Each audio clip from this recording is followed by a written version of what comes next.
नमस्कार दोस्तों, जय हिंद जय भारत। स्वागत आप सभी का जग्गू भाई जी डिफेंस अकेडमी के यूट्यूब चैनल पर। आर्मी की तैयारी करने वाले मेरे सभी युवा भाइयों को जय हिंद जय भारत। चलिए दोस्तों, आज का सेशन स्टार्ट करते हैं। आज का सेशन बहुत ही शानदार होने वाला है।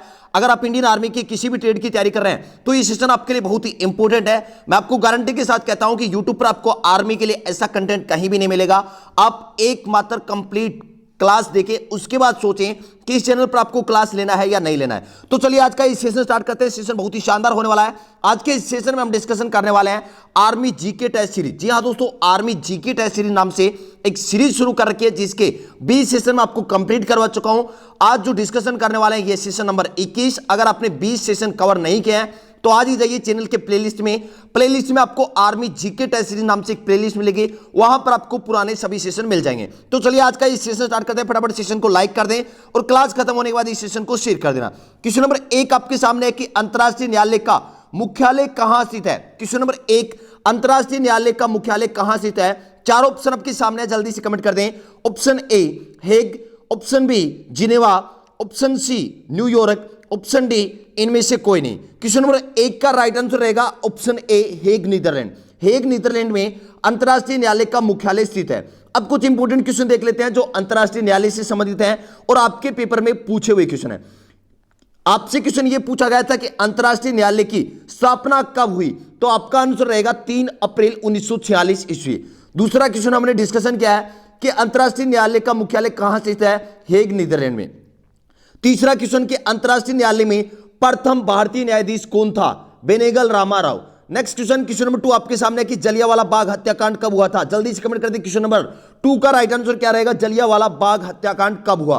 ऑप्शन ए 13 अप्रैल 1920, ऑप्शन बी 13 अप्रैल 1919, ऑप्शन सी 1 अगस्त 1920, ऑप्शन डी इनमें से कोई नहीं। क्वेश्चन नंबर 2 का राइट आंसर रहेगा ऑप्शन बी 13 अप्रैल 1919 ईस्वी को जलियांवाला बाग हत्याकांड हुआ था। अब एक क्वेश्चन पूछा जाता है कि जलियांवाला बाग में जनसभा पर किसने गोलियां चलाने का आदेश दिया था, तो आपका आंसर रहेगा जनरल डायर। जनरल डायर ने जनसभा पर अंधाधुंध गोलियां चलाने का आदेश दिया था। नेक्स्ट क्वेश्चन नंबर 3 आपके सामने है कि मिस यूनिवर्स बनने वाली प्रथम भारतीय महिला कौन थी। क्वेश्चन नंबर 3 आपसे पूछा गया है कि मिस यूनिवर्स बनने वाली प्रथम भारतीय महिला कौन थी। Option A Reita Faria, option B Sushmita Sen, option C Aishwarya Rai, option D Pooja Bhatt. Question number 3 का राइट आंसर रहेगा option B Sushmita Sen. Miss Universe बनने वाली प्रथम भारतीय महिला कौन थी, सुष्मिता सेन थी। अब ये जो मिस यूनिवर्स है ये मिस यूनिवर्स संगठन द्वारा आयोजित किया जाने वाला एक वार्षिक अंतरराष्ट्रीय सौंदर्य प्रतियोगिता है। तो भारत की प्रथम महिला कौन थी, सुष्मिता सेन थी। नेक्स्ट क्वेश्चन नंबर 4 आपके सामने है कि 1922 ईस्वी में असहयोग आंदोलन को स्थगित करने का कारण क्या था। बहुत ही इंपॉर्टेंट क्वेश्चन आपके सामने है, जल्दी से कमेंट कर दें। क्वेश्चन नंबर 4, 1922 ईस्वी में असहयोग आंदोलन को स्थगित करने का कारण क्या था।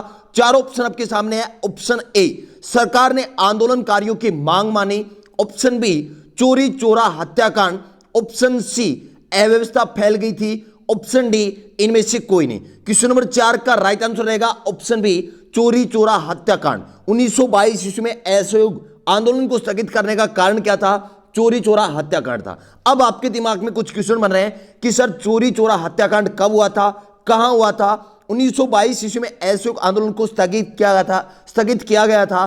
तो असहयोग आंदोलन की शुरुआत प्रारंभ कब हुआ था। चलिए सभी इंपोर्टेंट क्वेश्चन है और सभी के सभी क्वेश्चन मैं आपके लिए लेकर आया हूं। सभी क्वेश्चन डिस्कशन करते हैं। सबसे पहला क्वेश्चन कि असहयोग आंदोलन को स्थगित करने का कारण क्या था, चोरी चोरा हत्याकांड। अब दूसरा क्वेश्चन बनता है कि चोरी चोरा हत्याकांड कब हुआ था, 5 फरवरी 1922 ईस्वी को हुआ था। कब हुआ था, 5 फरवरी 1922 ईस्वी को। आपसे क्वेश्चन पूछा जाता है कि चोरी चोरा हत्याकांड कहां पर हुआ था, तो गोरखपुर में हुआ था। और गोरखपुर कहां पर है, उत्तर प्रदेश में है। नेक्स्ट क्वेश्चन कि असहयोग आंदोलन की शुरुआत स्टार्टिंग कब हुई थी, 1 अगस्त 1920 ईस्वी को। किस कारण, रोलेट एक्ट, जलियांवाला बाग हत्याकांड और खिलाफत आंदोलन के उत्तर में महात्मा गांधी ने 1 अगस्त 1920 ईस्वी को असहयोग आंदोलन शुरू किया था। नेक्स्ट क्वेश्चन पूछा जाता है कि असहयोग आंदोलन को कब स्थगित किया गया था, कब स्थगित किया गया था, 11 फरवरी 1922 ईस्वी को। नेक्स्ट क्वेश्चन पर चलते हैं। क्वेश्चन नंबर 5 आपके सामने है कि निम्न में से कौन सा मौलिक अधिकार नहीं है। बहुत ही इंपॉर्टेंट क्वेश्चन आपके सामने है कि निम्न में से कौन सा मौलिक अधिकार नहीं है। ऑप्शन ए समानता का अधिकार, ऑप्शन बी स्वतंत्रता का अधिकार, ऑप्शन सी शोषण के विरुद्ध अधिकार, ऑप्शन डी संपत्ति का अधिकार। क्वेश्चन नंबर 5 का राइट आंसर रहेगा ऑप्शन डी संपत्ति का अधिकार। संपत्ति का अधिकार मौलिक अधिकार नहीं है।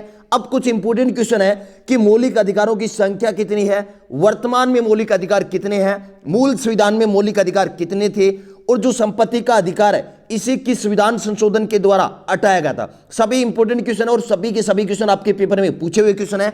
चलिए सभी क्वेश्चन डिस्कशन करते हैं। पहला क्वेश्चन कि मौलिक अधिकारों की वर्तमान में संख्या कितनी है, 6 है। मूल संविधान में मौलिक अधिकारों की संख्या कितनी थी, 7 थी। 7वां किस मौलिक अधिकार को हटाया गया है, संपत्ति के अधिकार को हटा दिया है। किस संविधान संशोधन के द्वारा संपत्ति के अधिकार को हटाया गया, 42वें संविधान संशोधन 1978 के तहत संपत्ति के अधिकार को हटा दिया और इसे कहां पर रखा गया है, एक कानूनी अधिकार के रूप में रखा गया है। किस अनुच्छेद में, अनुच्छेद 300 के अंदर। तो इससे बनने वाले सभी क्वेश्चन इंपोर्टेंट क्वेश्चन थे, सभी के सभी मैंने डिस्कशन करवा दिया आपको। चलते हैं नेक्स्ट क्वेश्चन पर। क्वेश्चन नंबर 6 आपके सामने है कि ऑस्ट्रेलिया की संसद का क्या नाम है। क्वेश्चन नंबर 6 आपसे पूछा गया है कि ऑस्ट्रेलिया की संसद का क्या नाम है। Option A congress, option B parliament, option C starting, option D शूरा। क्वेश्चन नंबर 6 का राइट आंसर रहेगा ऑप्शन बी पार्लियामेंट। ऑस्ट्रेलिया की संसद का क्या नाम है, पार्लियामेंट इसकी संसद का नाम है। अब एक इंपॉर्टेंट क्वेश्चन हो रहा है कि ऑस्ट्रेलिया की राजधानी क्या है, Canberra. Next question, question number 7 आपके सामने है कि खानवा का युद्ध कब हुआ था। जल्दी से कमेंट कर दे, 4 ऑप्शन आपके सामने है। क्वेश्चन नंबर 7 आपसे पूछा गया है कि खानवा का युद्ध कब हुआ था। Option A 1526, option B 1527, option C 1528, option D 1529। Question number 7 का राइट आंसर रहेगा ऑप्शन बी 1527 ईस्वी। खानवा का युद्ध कब हुआ था, 1527 ईस्वी में हुआ था। अब इंपोर्टेंट क्वेश्चन बनता है कि खानवा का युद्ध किस किस के बीच हुआ था और कौन विजय हुआ था। तो खानवा का युद्ध राणा सांगा और बाबर के मध्य हुआ था और विजय कौन हुए थे, बाबर विजय हुए थे।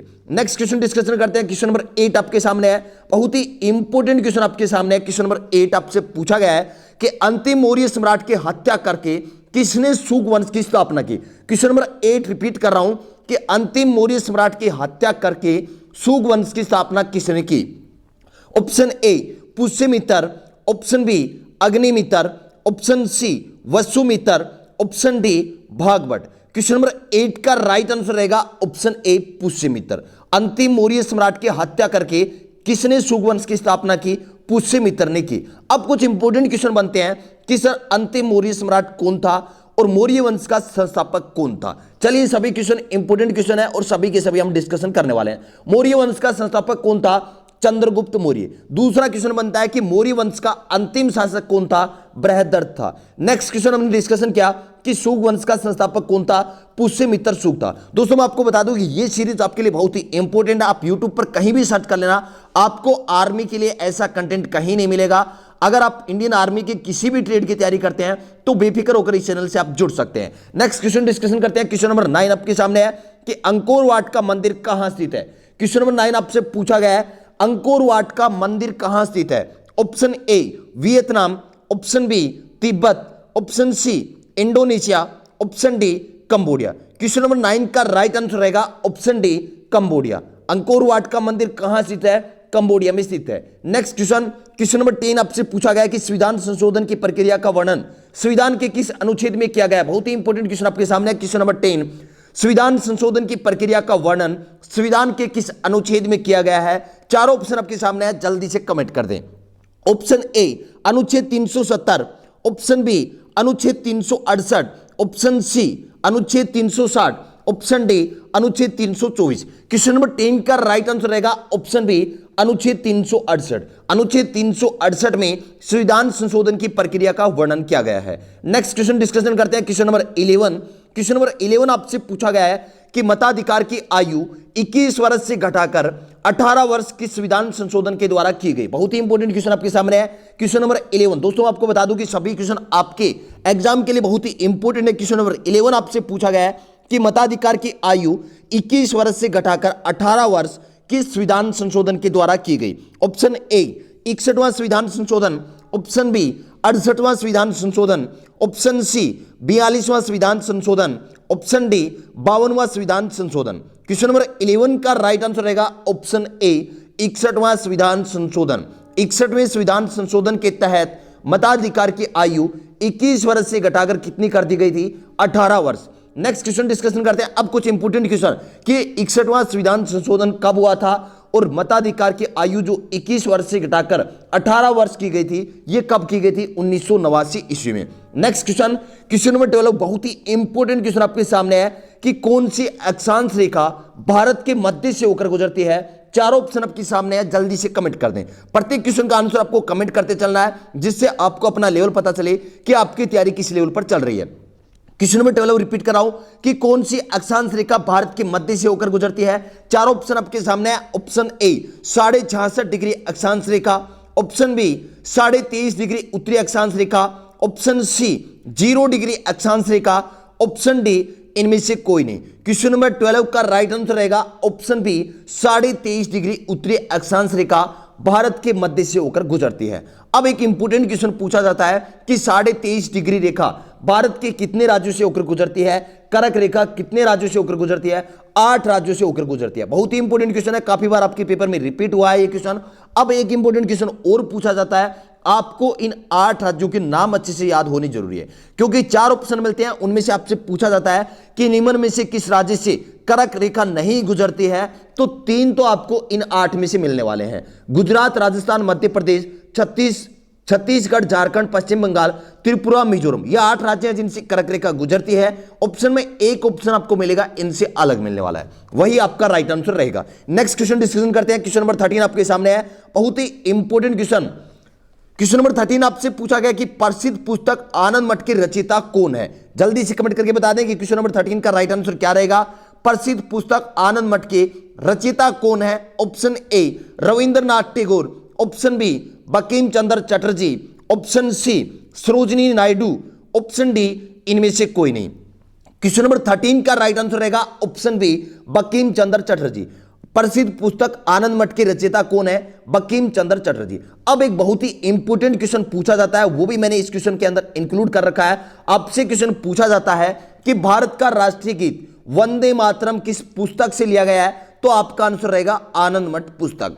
आनंद मठ पुस्तक से भारत का राष्ट्रीय गीत वंदे मातरम लिया गया है। नेक्स्ट क्वेश्चन डिस्कशन करते हैं। क्वेश्चन नंबर 14 आपके सामने है, बहुत ही इंपोर्टेंट क्वेश्चन, एक से बढ़कर एक इंपोर्टेंट क्वेश्चन है सभी के सभी। क्वेश्चन नंबर 14 आपसे पूछा गया है कि भारत में प्रकाशित होने वाला प्रथम समाचार पत्र का नाम क्या था? Option A the Bengal gazette, option B Kolkata gazette, option C Udant Martand, option D इनमें से कोई नहीं। क्वेश्चन नंबर 14 का राइट आंसर रहेगा option A the Bengal gazette. अब कुछ इंपोर्टेंट क्वेश्चन डिस्कशन करते हैं जो समाचार पत्र से बनते हैं। पहला क्वेश्चन बनता है कि भारत में पत्रकारिता का जनक किसे माना जाता है और प्रथम हिंदी समाचार पत्र कौन था? सभी इंपोर्टेंट क्वेश्चन है, आपके पेपर में पूछे हुए क्वेश्चन है। पहला क्वेश्चन कि 1780 ईस्वी में जेम्स हिकी ने प्रथम समाचार पत्र द बंगाल गजट निकाला। दूसरा क्वेश्चन पूछा जाता है कि भारत में पत्रकारिता का जनक किसे कहा जाता है? आपका आंसर रहेगा जेम्स हिकी। नेक्स्ट क्वेश्चन कि भारत में प्रकाशित होने वाला प्रथम हिंदी समाचार पत्र कौन सा था? आपका आंसर रहेगा Udant Martand. Next question discussion करते हैं। क्वेश्चन नंबर 15 आपके सामने कि सिरसा का मकबरा कहां स्थित है? बहुत ही इंपोर्टेंट क्वेश्चन। क्वेश्चन नंबर 15 आपके सामने कि सिरसा का मकबरा कहां स्थित है? Option A Sasaram Bihar, option B Agra, option C Delhi, option D Jaipur. Question number 15 का राइट आंसर रहेगा ऑप्शन ए सासाराम बिहार। सिरसा का मकबरा कहां स्थित है? सासाराम बिहार। अब एक इंपोर्टेंट क्वेश्चन और बनता है कि सिरसा के बचपन का नाम क्या था? आपका आंसर रहेगा फरीद खां। नेक्स्ट क्वेश्चन, क्वेश्चन नंबर 16 हमारे सामने है कि भारत की संघीय व्यवस्थापिका को किस नाम से जाना जाता है? जल्दी से कमेंट कर दे। क्वेश्चन नंबर 16 का राइट आंसर क्या रहेगा?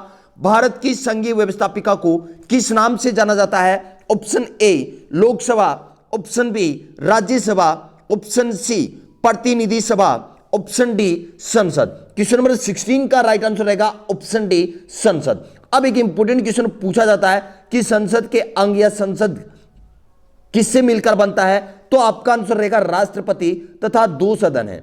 सदन कौन कौन से हैं? लोकसभा और राज्यसभा है। इंपोर्टेंट क्वेश्चन पूछा जाता है कि संसद का निम्न सदन कौन सा है? आपका आंसर रहेगा लोकसभा। अगर क्वेश्चन आपसे पूछा जाता है कि संसद का उच्च सदन या स्थायी सदन कौन सा है, तो आपका आंसर रहेगा राज्यसभा। नेक्स्ट क्वेश्चन डिस्कशन करते हैं। क्वेश्चन नंबर 17 आपके सामने है। दोस्तों सेशन आपको कैसा लग रहा है? अगर सेशन आपको अच्छा लग रहा है तो सेशन को अभी तक लाइक नहीं किया तो सेशन को लाइक कर दें, और सेशन कंप्लीट होने के बाद सेशन को शेयर करना है, क्योंकि शेयर करने का काम आपका है, आपके लिए एक बेहतर कंटेंट बनाने का काम मेरा है। सेशन को इतना शेयर करो कि आर्मी की तैयारी करने वाले हर भाई तक ये सेशन पहुंच जाए। क्वेश्चन नंबर 17 हमारे सामने है, ब्लैक पेगोडा के नाम से कौन सा मंदिर प्रसिद्ध है? जल्दी से कमेंट कर दें, बहुत ही इंपॉर्टेंट क्वेश्चन है। ये क्वेश्चन आपके पेपर में काफी बार रिपीट हो चुका है। क्वेश्चन नंबर 17, ब्लैक पेगोडा के नाम से कौन सा मंदिर प्रसिद्ध है? चार ऑप्शन आपके सामने है। ऑप्शन ए कोणार्क का सूर्य मंदिर, ऑप्शन बी मार्तंड का सूर्य मंदिर, ऑप्शन सी मुद्रा का सूर्य मंदिर, ऑप्शन डी इनमें से कोई नहीं। क्वेश्चन नंबर 17 का राइट आंसर रहेगा ऑप्शन ए कोणार्क का सूर्य मंदिर ब्लैक पेगोडा के नाम से प्रसिद्ध है। अब कुछ इंपोर्टेंट क्वेश्चन बनते हैं कि कोणार्क का सूर्य मंदिर किस राज्य में स्थित है और इसका निर्माण किसने करवाया था? बहुत ही इंपोर्टेंट क्वेश्चन है, आपके पेपर में डायरेक्ट पूछे हुए क्वेश्चन है। डिस्कशन करते हैं कि कोणार्क के सूर्य मंदिर का निर्माण किसने करवाया था? नरसिंह देव प्रथम ने करवाया था। नेक्स्ट क्वेश्चन कि कोणार्क का सूर्य मंदिर कहां स्थित है? पूरी उड़ीसा में स्थित है। एक क्वेश्चन हमने डिस्कशन कर लिया कि ब्लैक पेगोडा के नाम से कौन सा मंदिर प्रसिद्ध है? कोणार्क का सूर्य मंदिर। नेक्स्ट क्वेश्चन, क्वेश्चन नंबर 18 आपके सामने है कि पीसा की मीनार किस देश में स्थित है? पीसा की मीनार किस देश में स्थित है? Option A Spain, option B Italy, option C France, option D America. Question number 18 का राइट आंसर रहेगा ऑप्शन बी इटली। पीसा की मीनार कहां स्थित है? इटली में स्थित है। अब एक इंपोर्टेंट क्वेश्चन कि इटली की राजधानी क्या है? इटली की राजधानी है रोम। नेक्स्ट क्वेश्चन डिस्कशन करते हैं। क्वेश्चन नंबर 19 आपके सामने है कि लाइफ डिवाइन पुस्तक के लेखक कौन है? क्वेश्चन नंबर 19 आपसे पूछा गया है कि लाइफ डिवाइन पुस्तक के लेखक कौन है? Option A Mahatma Gandhi, option B Rabindranath Tagore, option C Radha Krishnan, option D Aurobindo Ghosh. इस क्वेश्चन का राइट आंसर रहेगा option D Aurobindo Ghosh. Next question discussion करते हैं। बहुत ही इंपॉर्टेंट क्वेश्चन आपके सामने है। क्वेश्चन नंबर 20 आपके सामने है कि चौधरी चरण सिंह अंतरराष्ट्रीय हवाई अड्डा कहां स्थित है? बहुत ही इंपॉर्टेंट क्वेश्चन रिपीट कर रहा हूं। क्वेश्चन नंबर 20, चौधरी चरण सिंह अंतरराष्ट्रीय हवाई अड्डा कहां स्थित है? Option A Guwahati, option B Lucknow, option C Hyderabad, option D Delhi. Question number 20 का राइट आंसर रहेगा ऑप्शन बी लखनऊ। चौधरी चरण सिंह अंतरराष्ट्रीय हवाई अड्डा कहां स्थित है? लखनऊ उत्तर प्रदेश में स्थित है। अब कुछ इंपोर्टेंट क्वेश्चन बनते हैं चौधरी चरण सिंह से संबंधित। बहुत ही इंपोर्टेंट क्वेश्चन है, आपके पेपर में डायरेक्ट पूछे हुए क्वेश्चन है। पहला क्वेश्चन बनता है कि किसान दिवस चौधरी चरण सिंह के जन्म दिवस पर किसान दिवस मनाया जाता है किस तिथि को? आपका आंसर रहेगा 23 दिसंबर। डायरेक्ट क्वेश्चन पूछा हुआ है कि किसान दिवस कब मनाया जाता है? आपका आंसर रहेगा 23 दिसंबर। नेक्स्ट क्वेश्चन कि भारत के चौधरी चरण सिंह कौन से प्रधानमंत्री थे, किस क्रम के थे? तो आपका आंसर रहेगा 5वें प्रधानमंत्री थे। नेक्स्ट क्वेश्चन, क्वेश्चन नंबर 21 आपके सामने है कि केबू लामजाओ नाम का तैरता हुआ राष्ट्रीय पार्क किस राज्य में स्थित है? बहुत ही इंपोर्टेंट क्वेश्चन। क्वेश्चन नंबर 21 आपके सामने है, केबू लामजाओ नाम का तैरता हुआ राष्ट्रीय पार्क किस राज्य में स्थित है? चार ऑप्शन आपके सामने है, जल्दी से कमेंट कर दें। Option A Manipur, option B Mizoram, option C Assam, option D Arunachal Pradesh. Question number 21 repeat कर रहा हूं, केबू लामजाओ नाम का तैरता हुआ राष्ट्रीय पार्क किस राज्य में स्थित है? इस क्वेश्चन का राइट आंसर रहेगा ऑप्शन ए मणिपुर राज्य में स्थित है। बहुत ही इंपोर्टेंट क्वेश्चन है। अब कुछ इंपोर्टेंट क्वेश्चन देख लेते हैं कि ये जो केबू लामजाओ का तैरता पार्क है ये किस झील के अंदर है? लोकटक झील के अंदर है, और लोकटक झील मणिपुर में है।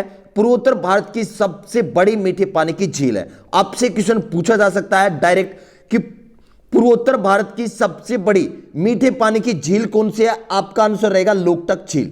नेक्स्ट क्वेश्चन कि केबू लामजाओ राष्ट्रीय पार्क में एक डांसिंग डियर पाया जाता है, एक हिरण पाया जाता है जो मणिपुर राज्य का राज्य पशु है। आपसे क्वेश्चन पूछा जाता है कि मणिपुर राज्य का राज्य पशु क्या है? आपका आंसर रहेगा डांसिंग हिरण। केबू लामजाओ राष्ट्रीय पार्क किस राज्य में स्थित है? आपका आंसर रहेगा मणिपुर। और किस झील के अंदर है? लोकटक झील के अंदर है। लोकटक झील पूर्वोत्तर भारत की सबसे बड़ी मीठे पानी की झील है। तो जितने भी इंपोर्टेंट क्वेश्चन बनते थे इस क्वेश्चन के साथ मैंने डिस्कशन करवा दिए। सेशन आपको कैसा लग रहा है कमेंट करके जरूर बताएं। अगर सेशन आपको अच्छा लग रहा है तो सेशन को ज्यादा से ज्यादा भाई शेयर करें। क्वेश्चन नंबर 22 आपके सामने है कि भारतीय संविधान के अनुसार देश का प्रथम नागरिक कौन होता है? इंपोर्टेंट क्वेश्चन, ये क्वेश्चन काफी बार आपके पेपर में रिपीट हो चुका है। भारतीय संविधान के अनुसार देश का प्रथम नागरिक कौन होता है? ऑप्शन आपके सामने है, जल्दी से कमेंट करें। ऑप्शन ए राष्ट्रपति, ऑप्शन बी उपराष्ट्रपति, ऑप्शन सी प्रधानमंत्री, ऑप्शन डी लोकसभा अध्यक्ष। क्वेश्चन नंबर 22 का राइट आंसर रहेगा ऑप्शन ए राष्ट्रपति। भारतीय संविधान के अनुसार देश का प्रथम नागरिक कौन होता है? राष्ट्रपति होता है। अब राष्ट्रपति से संबंधित कुछ इंपोर्टेंट क्वेश्चन डिस्कशन करते हैं जो आपके पेपर में डायरेक्ट बार बार पूछे जाते हैं। पहला एक इंपोर्टेंट क्वेश्चन बनता है जो बार बार रिपीट होता है कि तीनों सेनाओं का अध्यक्ष या सुप्रीम कमांडर कौन होता है? आपका आंसर रहेगा राष्ट्रपति। तीनों सेनाओं का अध्यक्ष या सुप्रीम कमांडर कौन होता है? आपका आंसर रहेगा राष्ट्रपति। यह क्वेश्चन काफी बार रिपीट हो चुका है। नेक्स्ट क्वेश्चन बनता है कि राष्ट्रपति पद के लिए न्यूनतम आयु कितनी होनी चाहिए? आपका आंसर रहेगा 35 वर्ष। बहुत ही इंपोर्टेंट क्वेश्चन है कि राष्ट्रपति पद के लिए न्यूनतम आयु कितनी होनी चाहिए? आपका आंसर रहेगा 35 वर्ष। नेक्स्ट क्वेश्चन डिस्कशन करते हैं। क्वेश्चन नंबर 23 आपके सामने है कि संविधान की किस अनुसूची में पंचायती राज व्यवस्था का उल्लेख है? ऑप्शन ए अनुसूची 11वीं, ऑप्शन बी अनुसूची 8वीं, ऑप्शन सी अनुसूची 12वीं, ऑप्शन डी अनुसूची 10वीं। क्वेश्चन नंबर 23 संविधान की किस अनुसूची में पंचायती राज व्यवस्था का उल्लेख है? इस क्वेश्चन का राइट आंसर रहेगा ऑप्शन ए अनुसूची 11वीं के अंदर। अब कुछ इंपोर्टेंट क्वेश्चन बनते हैं कि 11वीं अनुसूची के अंदर कितने विषय प्रदान किए गए? पंचायती राज संस्थाओं को कार्य करने के लिए कितने विषय प्रदान किए गए हैं? तो आपका आंसर रहेगा 29 विषय। नेक्स्ट क्वेश्चन बनता है कि 11वीं अनुसूची को कब जोड़ा गया? किस संविधान संशोधन के द्वारा जोड़ा गया? तो 73वें संविधान संशोधन 1993 के तहत 11वीं अनुसूची को संविधान के अंदर जोड़ा गया था। इंपोर्टेंट क्वेश्चन बनते हैं कि मूल संविधान में अनुसूचियों की संख्या कितनी थी? 8 थी। वर्तमान में संविधान में अनुसूचियों की संख्या कितनी है? 12 है। तो इस क्वेश्चन के साथ बनने वाले सभी के सभी क्वेश्चन मैंने आपको डिस्कशन करवाए हैं। आप YouTube पर कहीं भी सर्च कर लेना, आर्मी के लिए आपको ऐसी क्लास कहीं नहीं मिलेगी। अगर मिल जाए तो मुझे कमेंट करके बता देना। चलते हैं नेक्स्ट क्वेश्चन पर। क्वेश्चन नंबर 24 आपके सामने है कि सबसे छोटा महाद्वीप कौन सा है? बहुत ही इंपोर्टेंट क्वेश्चन। क्वेश्चन नंबर 24 आपसे पूछा गया है कि सबसे छोटा महाद्वीप कौन सा है? चारों ऑप्शन आपके सामने है, जल्दी से कमेंट कर दें। इस क्वेश्चन का मुझे सभी का आंसर कमेंट में चाहिए। सबसे छोटा महाद्वीप कौन सा है? Option A Asia, option B Australia, option C Africa, option D Europe. Question number 24 का राइट आंसर रहेगा ऑप्शन बी ऑस्ट्रेलिया। ऑस्ट्रेलिया सबसे छोटा महाद्वीप है। अब कुछ इंपोर्टेंट क्वेश्चन बनते हैं कि ऑस्ट्रेलिया महाद्वीप की सबसे ऊंची चोटी कौन सी है और ऑस्ट्रेलिया महाद्वीप के उपनाम कौन कौन से हैं? बहुत ही इंपोर्टेंट क्वेश्चन है, डायरेक्ट आपके पेपर में पूछे गए हैं। पहला क्वेश्चन कि ऑस्ट्रेलिया महाद्वीप के उपनाम कौन कौन से हैं? तो इसके उपनाम है द्वीपीय महाद्वीप। आपसे क्वेश्चन पूछा जा सकता है कि द्वीपीय महाद्वीप के उपनाम से किस महाद्वीप को जाना जाता है? आपका आंसर रहेगा ऑस्ट्रेलिया। नेक्स्ट क्वेश्चन कि the land of golden fleece के नाम से किस महाद्वीप को जाना जाता है? ऑस्ट्रेलिया महाद्वीप। नेक्स्ट क्वेश्चन कि लैंड ऑफ कंगारू प्यासी भूमि का देश किस महाद्वीप को कहा जाता है? ऑस्ट्रेलिया महाद्वीप को कहा जाता है। ऑस्ट्रेलिया महाद्वीप की सर्वोच्च चोटी कौन सी है? माउंट कोस्यूस को। नेक्स्ट क्वेश्चन पर चलते हैं। क्वेश्चन नंबर 25 आपके सामने है कि स्पेन की संसद को किस नाम से जाना जाता है? क्वेश्चन नंबर 25 आपसे पूछा गया है कि स्पेन की संसद को किस नाम से जाना जाता है? Option A Duma, option B Cortes, option C parliament, option D congress. Question number 25 का राइट आंसर रहेगा ऑप्शन बी कोर्टेस। स्पेन की संसद को किस नाम से जाना जाता है? कोर्टेस नाम से जाना जाता है। अब एक इंपोर्टेंट क्वेश्चन और बनता है कि स्पेन की राजधानी क्या है? मैड्रिड। नेक्स्ट क्वेश्चन पर चलते हैं। क्वेश्चन नंबर 26 आपके सामने है। बहुत ही इंपोर्टेंट क्वेश्चन आपके सामने है। एशियाई विकास बैंक का मुख्यालय कहां स्थित है? एडीबी एशियन डेवलपमेंट बैंक का मुख्यालय कहां स्थित है? चारों ऑप्शन आपके सामने है। Option A Geneva, option B New York, option C Manila, option D Tokyo. Question number 26 का राइट आंसर रहेगा ऑप्शन सी मनीला। एशियाई विकास बैंक का मुख्यालय कहां स्थित है? मनीला के अंदर स्थित है। मनीला किस देश की राजधानी है? बहुत ही इंपोर्टेंट क्वेश्चन है, जल्दी से कमेंट करके बता दें कि मनीला किस देश की राजधानी है। तो इस क्वेश्चन का राइट आंसर रहेगा फिलीपींस की। फिलीपींस की राजधानी है मनीला। एक इंपोर्टेंट क्वेश्चन और बनता है कि एशियाई विकास बैंक की स्थापना कब हुई? 1966 ईस्वी में हुई थी। नेक्स्ट क्वेश्चन डिस्कशन करते हैं। क्वेश्चन नंबर 27 आपके सामने कि सर्विस शब्द किस खेल से संबंधित है? चार ऑप्शन आपके सामने, जल्दी से कमेंट करते हैं। क्वेश्चन नंबर 27 का राइट आंसर क्या रहेगा? सर्विस शब्द किस खेल से संबंधित है? Option A cricket, option B football, option C hockey, option D volleyball. Question number 27 का राइट आंसर रहेगा ऑप्शन डी वॉलीबॉल। सर्विस शब्द किस खेल से संबंधित है? वॉलीबॉल से संबंधित है। अब कुछ इंपोर्टेंट क्वेश्चन बनते हैं कि वॉलीबॉल के अंदर खिलाड़ियों की संख्या कितनी होती है? वॉलीबॉल किस देश का राष्ट्रीय खेल है? बहुत ही इंपोर्टेंट क्वेश्चन है। वॉलीबॉल में खिलाड़ियों की संख्या कितनी होती है? 6 होती है।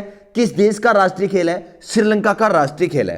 नेक्स्ट क्वेश्चन पर चलते हैं। क्वेश्चन नंबर 28 आपके सामने है कि गुप्त वंश का संस्थापक कौन था? जल्दी से कमेंट कर दें, बहुत ही इजी क्वेश्चन आपके सामने है। गुप्त वंश का संस्थापक कौन था?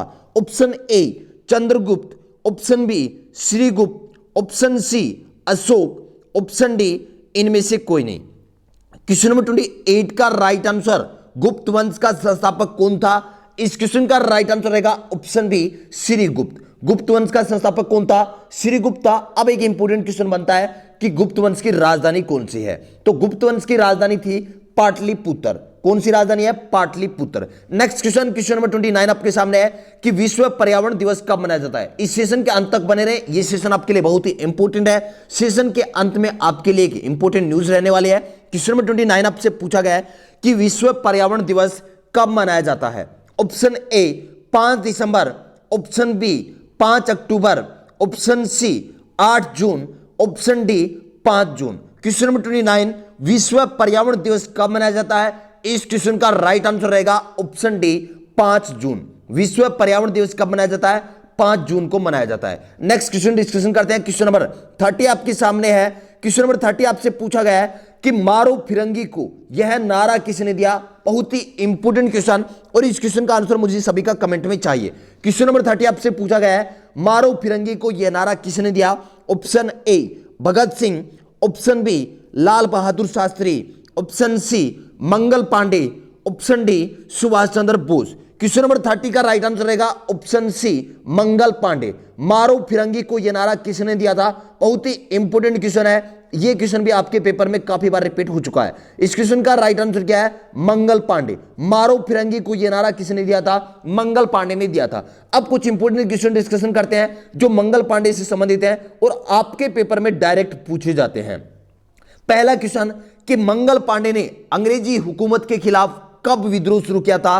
तो आपका आंसर रहेगा 29 मार्च 1857 ईस्वी को। दूसरा क्वेश्चन बनता है कि मंगल पांडे का जन्म किस राज्य में हुआ? आपका आंसर रहेगा उत्तर प्रदेश। एक तीसरा क्वेश्चन पूछा जाता है बहुत ही इंपोर्टेंट कि मंगल पांडे को फांसी पर कब लटकाया गया था? आपका आंसर रहेगा 8 अप्रैल 1857 ईस्वी को। 8 अप्रैल 1857 ईस्वी को मंगल पांडे को फांसी पर लटकाया गया था। अंग्रेजी हुकूमत के खिलाफ विद्रोह कब किया था? 29 मार्च 1857।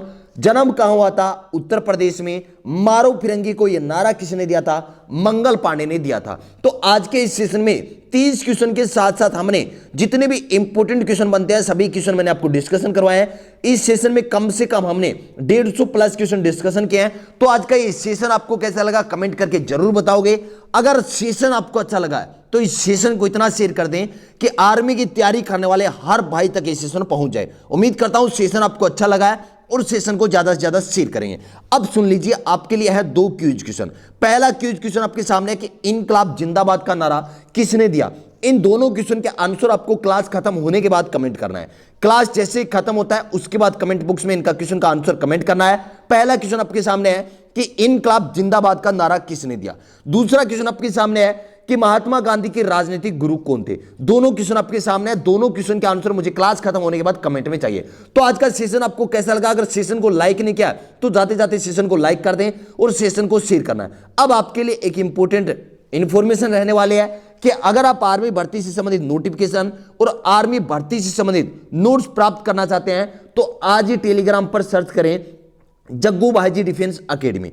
आपको ग्रुप मिल जाएगा, उस ग्रुप को आप ज्वाइन कर सकते हैं या आप मुझे व्हाट्सअप कर सकते हैं। व्हाट्सअप नंबर है 7300133100, ये व्हाट्सअप नंबर है, आप मुझे व्हाट्सअप कर सकते हैं। तो आज का सेशन अगर आपको अच्छा लगा है तो सेशन को ज्यादा से ज्यादा शेयर करें, जिससे मुझे भी मोटिवेशन मिले आपके इस नेक्स्ट सेशन में आने के लिए। उम्मीद करता हूं आज का सेशन आप सभी को बहुत ही अच्छा लगा होगा। सेशन को ज्यादा से ज्यादा शेयर करेंगे। मिलते हैं नेक्स्ट सेशन में एक जोश और जुनून के साथ।